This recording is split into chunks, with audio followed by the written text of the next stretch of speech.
I was literally today's years old when I found out that Matthew Lillard was almost Negan from The Walking Dead. So apparently, from what I read, Matthew Lillard was in the final stages of being casting for Negan, but yet lost to Jeffrey Dean Morgan.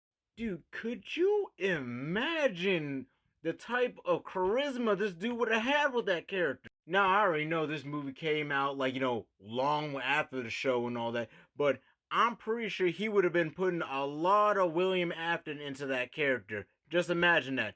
Or Negan would have been putting a lot of what his charisma and William Afton. You get my point. It really just makes you think because when you see these characters and how they're portrayed, you love them, but then when you realize what could have been, you still wonder what really could have been with that character. It's almost like how when Jensen Ackles was almost casted as Hawkeye before Jeremy Renner. To this day, I still would have loved to see a what if story if that would have happened and all that. Because I'm pretty sure Jensen Ackles would have pulled that shit off. Thing is, what a lot of people always forget is that people who play comical roles, they can play serious characters very, very well. My go-to pick is John Cryer. For those of you who don't know, John Cryer is basically the guy who plays Alan Harper in Two and a Half Men. Dude was funny as hell on that show. That show went kind of downhill after Charlie Sheen left, but obviously we know the reasons for those who kept up with the show and all that. But no offense to Ashton Kutcher, but it just was not the same. It was kind of like when they took Brian out of Family Guy. It was not the same. But the reason I bring him up because he played Lex Luthor in the CW TV show.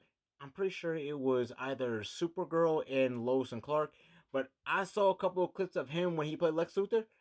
Now, granted, my first live action Lex Luthor was Michael Rosenbaum. It wasn't compared to that, but bro kind of measured up pretty close. Obviously, not exactly, but hey, he was up there in my book. Also, keep in mind, he's the same guy who voiced Circus Freak from Danny Phantom. Yeah, I know you hear it now. Think about back in your memories, hear that voice. He sounds just like Alan, just a little bit more exaggerated and just more cynical. But still, on this though, the guy who portrayed William Afton so well was almost Negan. I would have loved to seen that.